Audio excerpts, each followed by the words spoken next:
अध्यात्म कहां से होता है? गुरु आज्ञा से होता है। अध्यात्म कहां से होता है? गुरु मंत्र के निरंतर सुमिरन से होता है। अध्यात्म जिसके अंदर है तो त्रिभुवन का संपूर्ण वैभव उसको मृत तुल्य लगता है, मृत तुल्य। न पारमेष्ठ्यम न महेंद्र दिष्ण्यम। आपको लगेगा भरण पोषण कैसे होगा? तो भगवान, उनके वचन यही भक्त का आश्रय होते हैं। भगवान ने कहा अनन्यश्चिंत्यन्तो माम, तुम्हारी एक ही जिम्मेवारी है, तुम केवल मेरा अनन्य चिंतन करो। और जो अनन्य चिंतन करता है, ये जना परिपासते, जो ऐसी उपासना करता है अनन्य चिंतन से, तो योगक्षेमम वहाम्यहम, मैं उसके योगक्षेम का वाहन करता हूं। अप्राप्ति की प्राप्ति और प्राप्ति की रक्षा ये मैं करता हूं। शुद्ध परमार्थ को जान लो, जीवन मुक्त हो जाओ, फंसने में देर नहीं लगती। ये मन कभी भी कहीं भी कैसे भी आचरणों में फंसा सकता है। अजामिल जी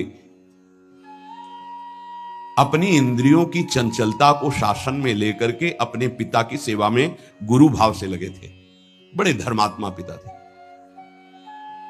एक दिन वो समिधा लेने के लिए गए तो जंगल में देखा एक शराब पिए हुए व्यक्ति किसी वैश्या से सहवास कर रहा है।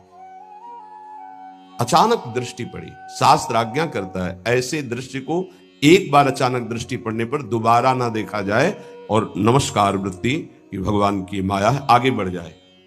पर वो तो सेवा को छोड़ करके उसी को केवल देखने लगे। देखते ही चिंतन बढ़ा। चिंतन बढ़ता ही संगस्तेषुपजायते, संग की इच्छा आसक्ति प्रकट हुई।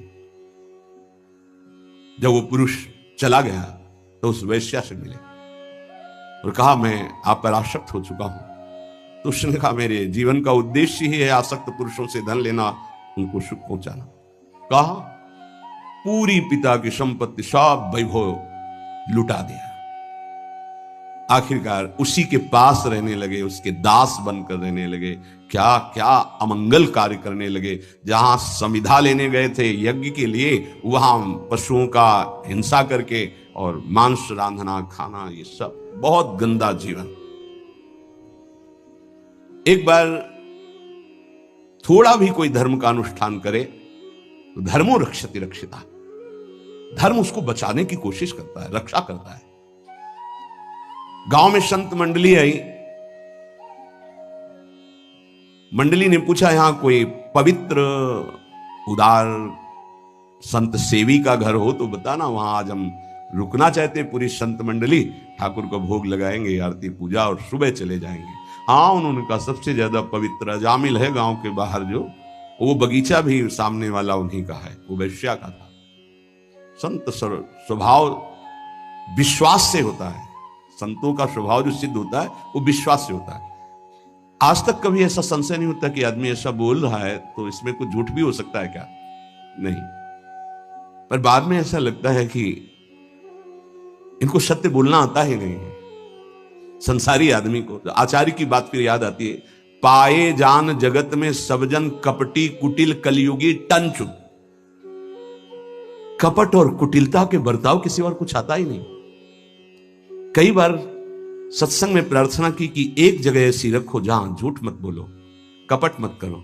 गुरु दरबार, दंड दो या पुरस्कार दो, आपके हैं। गलत हैं या सही हैं, आपके सामने है। एक जगह तो, पर और जगह सब फिट हो सकता है, एक जगह जरूर छल कपट करेगा, क्योंकि पतन वहीं से होता है। जीव का पतन वहीं से होता है। जहां गुरुजनों से कपट और छल किया गया, माया जो कपट का जाल और छल का बिछाती, उसे कोई नहीं काट सकता। माया के जाल को कोई नहीं काट सकता। काटने के लिए गुरु प्रसन्न साहब अनुकूला। जैसे हमसे बोला जाता है, संतों से बोला जाता है, अक्षरशः लगता है सत्य बोल रहा है, संशय ही नहीं, क्योंकि विश्वास की धरा से ही चला जाता है, विश्वास ही होता है। तो संत जनों ने जाके वहां डेरा लगा दिया। ठाकुर जी विराजमान के आरती पूजा शुरू, इतने में देखा एक मलिन वस्त्र पहने और एक हिरन कांधे पे टांगे अस्त्र ली हुई। अजामिल ने जीव ही संतों को देखा तो संत दृश्य जी में पातक टरी, हृदय एकदम आर्त भाव से रो पड़ा और याद आई वो बात कि जब मैं जवान था तो कैसे धर्म का अनुष्ठान करता था, कैसे मैं पिता की आज्ञा से भगवत आराधना में, हाय मेरा जीवन किस तरह नष्ट हो गया। नजदीक गया, साष्टांग दंडवत। देखते ही संतों ने समझ लिया। उन्होंने कहा, भाई ये बगीचा आपका है? बोल भी नहीं पा रहे थे, बस इशारा किया। हाँ बोले, बताया गया था कि गांव के बाहर एक ब्राह्मण है, बड़े पवित्र हैं, तो आपका ही नाम अजामिल है। बोले, प्रभु ये तो आपके साथ उपहास किया गया है, मैं पवित्र नहीं, बहुत नीच पापी हूं। ऐसा धर्म का त्याग करके पापाचरण में वैश्या के मल जैसे अन्न से उदर पोषण करता हूं। ये देख रहे हो आप इंसान, मेरे जैसा पातकी भ्रष्ट कोई नहीं होगा। ये तो आपके साथ उपहास किया गया। उनका भाई, अब रात्रि में तो ठाकुर जी नहीं हटाएंगे, यही विराजमान करेंगे, पर आपका कुछ पाएंगे भी नहीं। तो चरणों में लौट गया, महाराज क्या अब भी मेरा उद्धार हो सकता है? कहा, हाँ, आखिरी श्वास तक जीव को भगवत प्राप्ति का अवसर दिया जाता है। एक उपाय है, मैं देख रहा हूं तुम्हारे द्वारा वैश्या से कभी पुत्र होगा, तुम उसका नाम नारायण रख देना, बस। अब आप यहां से जाएं, हमारी ठाकुर सेवा है, हम सब संत अपने नाम कीर्तन पाठ और ध्यान आदि, आप जाएं, आपका मंगल होगा। समय आने पर बालक हुआ, उससे अत्यंत आसक्ति हो गई। जरा सी इंद्रियों की छूट दी तो एक संयमी ब्रह्मचारी नियमनिष्ठ ऐसे भ्रष्ट आचरणों में फंस गया। पिता ने फिर ब्याह भी करवाया था, पर दृष्टि जहां फंस गई फंस गई। कुसंग हुआ तो जीवन बर्बाद हो गया, और सत्संग हुआ तो देखो कैसे परम पद मिलता है। अब तो उसी छोटे पुत्र को गोद में लेके घूमना, उसी से प्यार, उसी से दुलार। उसको क्या पता कि एक भयावह समय होता है जिसका नाम मृत्यु है, वो कभी भी किसी पर आक्रमण कर सकती है। और जब यहां से जाओगे ना, तो कुछ भी तुम्हारे साथ नहीं, तुम्हारा किया हुआ धर्म और अधर्म, ये दोनों तुम्हारे साथ जाएंगे, जिसे शुभ और अशुभ कर्म कहते हैं। अचानक उसको दिखाई दिया दो भयंकर यमदूत, कांपने लगा। यमदूतों की दृष्टि मात्र से उसके मलमूत्र छूट गए, इतने भयानक। और उसकी आसक्ति अपने पुत्र पे थी, तो ऐसा लगा कि मैं आखिरी में एक बार अपने पुत्र को बुला के देख लूं। बुलाया, नारायण, बस मंगल हो गया। देखो, संत संग अपवर्ग कर, कामी भव कर पंथ। संत का संग सीधे मोक्ष प्रदान करने वाला होता है। नारायण, एक बार जी ही पुकारा नारायण, ऋणा पे जबान पहुंची कि दो दिव्य पार्षद भगवान के चतुर्भुज नारायण स्वरूप श्यामल कांति है, यमराज के दूतों को डांटा और फांसी काट दी। अब तुम इस जीव को स्पर्श भी करने का अधिकार खो चुके हो। बड़ा सुंदर प्रसंग है, अगर इसे बार बार हम सुने और इसे हृदय में बैठा ले तो जीवन मुक्त होने के लिए पर्याप्त साधन है। नाम महामंगल मूद में अजामिल जी की चेतना लुप्त होने वाली थी, फांसी पड़ चुकी थी यमदूतों की। यद्यपि उसने भगवान को नहीं पुकारा, अपने बालक के स्नेह वशात उसको पुकारा नारायण, पर संतों ने नाम रखवाया था। 88 वर्ष की आयु तक पाप ही पाप होते रहे उसके। यमदूतों को डांट कर भगवान के पार्षदों ने कहा, अब तुम स्पर्श भी नहीं कर सकते इसको। उनका, आप बड़े तेजस्वी देव स्वरूप दिखाई देते हैं, पर आपको पता है ये महानीच पापी हर क्षण पाप करता रहा है। ये मूर्ख अपने पुत्र के बहाने नारायण बुलाया है, ये महापापी है। भगवान के पार्षदों ने कहा, हम देखते हैं कि तुमको कोई ज्ञान नहीं है। जिस समय ये पुत्र के बहाने नारायण बुलाया, उसी समय निष्पाप हो गया, सारे पाप इसके भस्म हो गए। यमराज के दूतों ने कहा, आपको देखने से लगता है आप कोई सिद्ध हैं, क्योंकि तत्काल उपस्थित हुए हैं। आपके कमल दल के समान नेत्र हैं और पीतांबर धारण किए हुए हैं, सिर पर मुकुट है, कानों में कुंडल है, गले में हार लहरा रहे हैं, सबकी नवकिशोर अवस्था है, चार चार भुजाएं हैं और कर कमलों में धनुष, तरकश, गदा, शंख, चक्र, कमल आदि सब धारण किए हुए हैं। आप हमें क्यों रोक रहे हैं? हमारी सेवा है पापियों को दंड देकर महाराज दंड पानी यमराज की आज्ञा के अनुसार इनको नरक ले जाना। यमदूत भगवान के पार्षदों से सब बोले। पार्षदों ने हंसकर गंभीर वाणी में कहा, यमदूतो यूयम वै धर्मराजस्य यदि निर्देश कारिणः ब्रूत धर्मस्य नस्तत्वम यच्च धर्मस्य लक्षणम। तुम लोग सचमुच धर्मराज के पार्षद हो, आज्ञाकारी हो, बताओ धर्म का लक्षण क्या है? धर्म किसे कहते हैं? दंड किस प्रकार दिया जाता है और दंड का पात्र कौन है? मनुष्यों में सभी पापाचारी दंडनीय हैं या उनमें से कुछ? उत्तर दीजिए। बड़ा सुंदर प्रसंग, ध्यान पूर्वक सब सुनिए। यमदूतों ने कहा, मेरे महाभागवत स्वामी भगवान धर्मराज हम सबको परिपक्व शिक्षा दिए हुए हैं।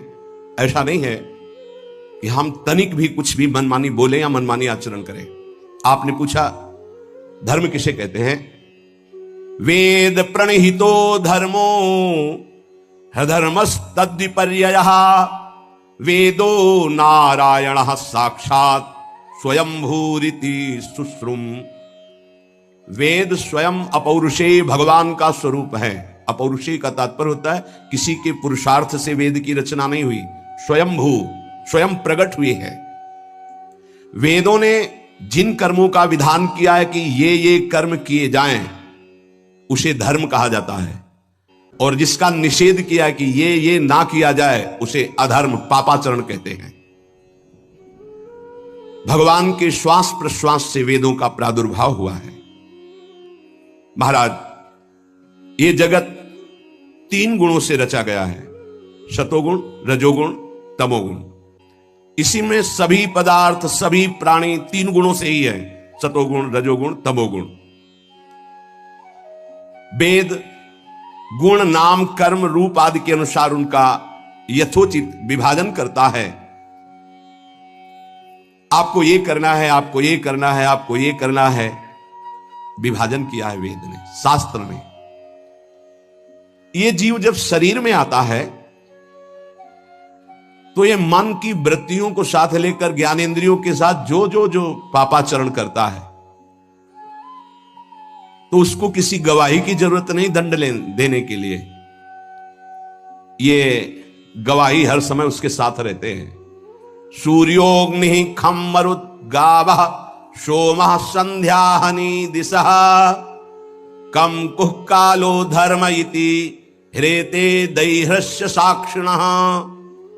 सूर्य, अग्नि, आकाश, वायु, इंद्रियां, चंद्रमा, संध्या, रात, दिन, दिशाएं, जल, पृथ्वी, काल, धर्म, ये साक्षी रहते हैं। रात में पाप किया तो आकाश है, वायु है, चंद्रमा है, संध्या है, रात्रि का स्वयं गवाही है।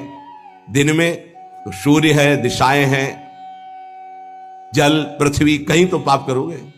समय, धर्म, ये सब साक्षी। वहां तुम्हें ये गवाही की जरूरत नहीं पड़ेगी, प्रमाण की जरूरत नहीं होती। जहां पाप करोगे तो ये सब हैं, देख रहे हैं एक एक सेकंड का।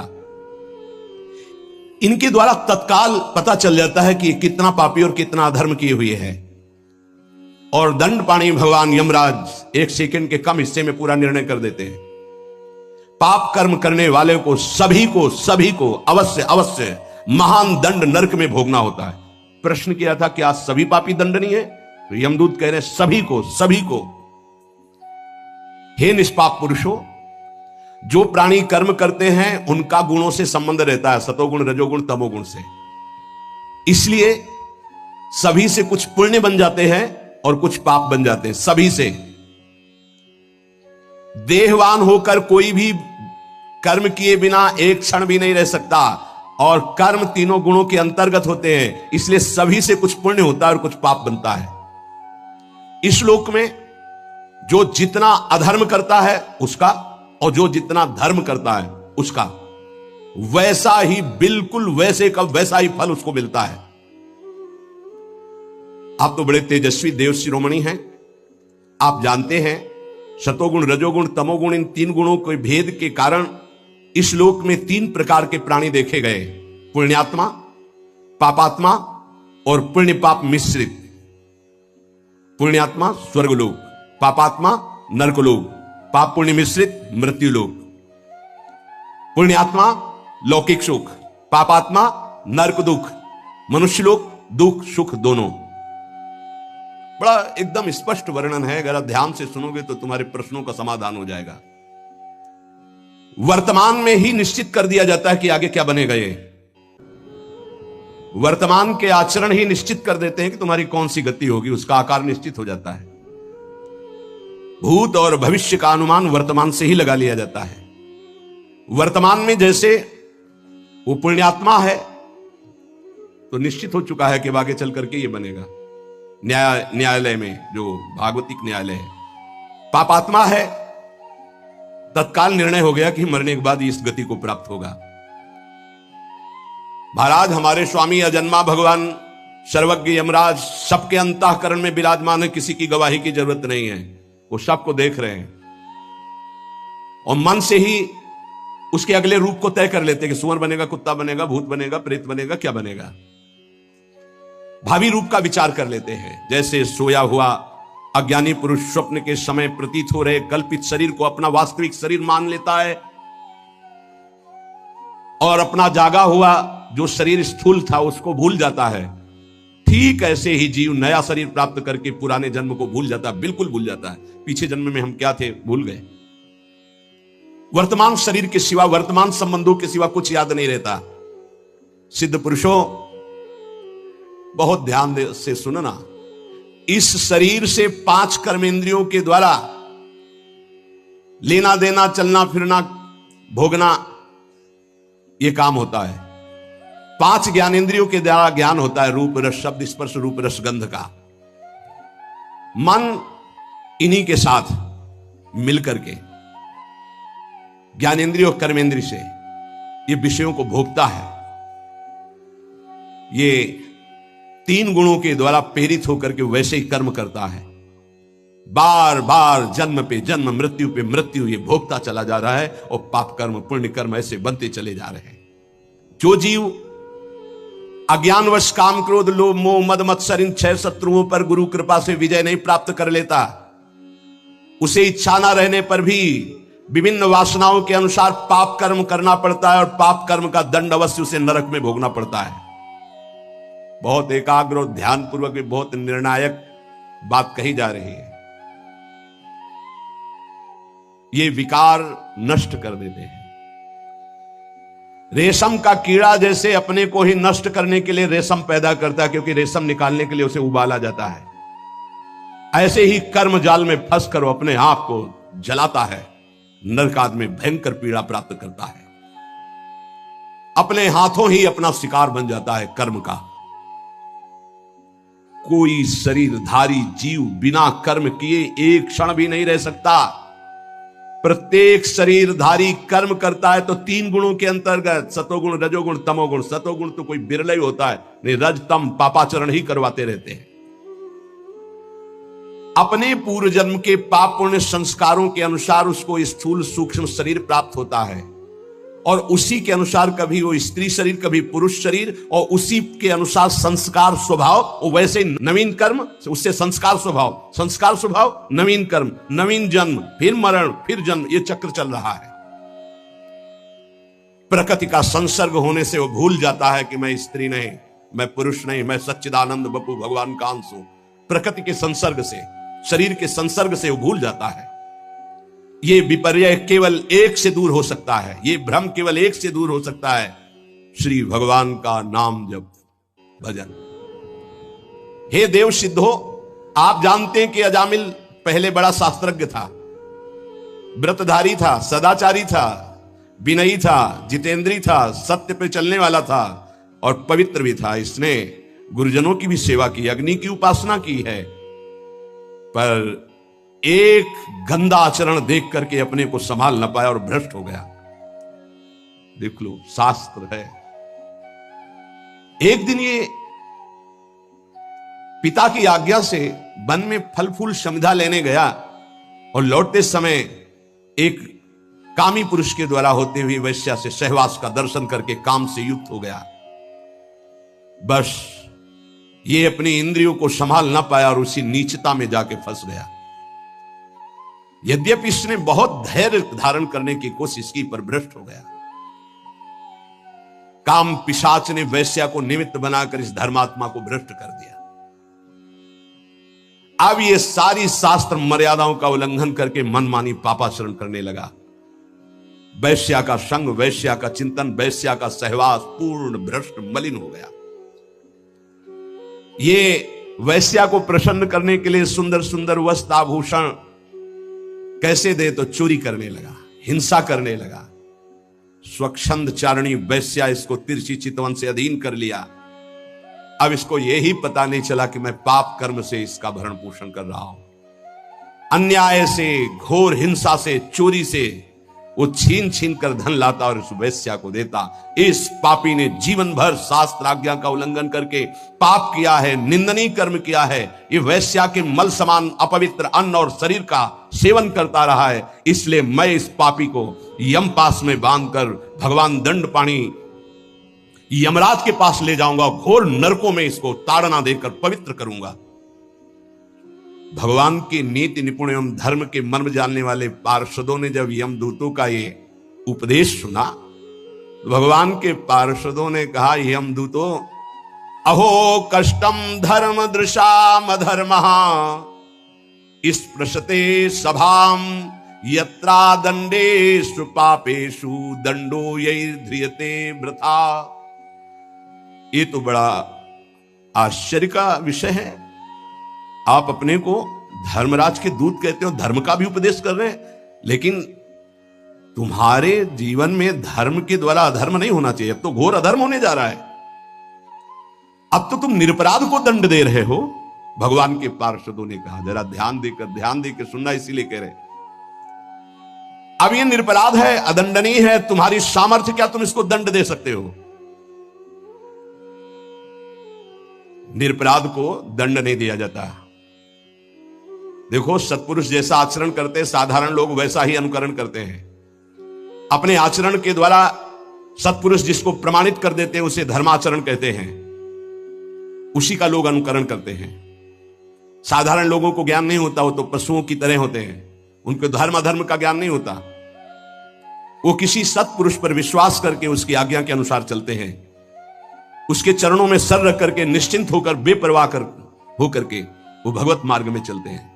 अब हमें ज्ञान नहीं क्या धर्म क्या धर्म, अब सर रख दिया, जो आप आज्ञा करें वैसे चले।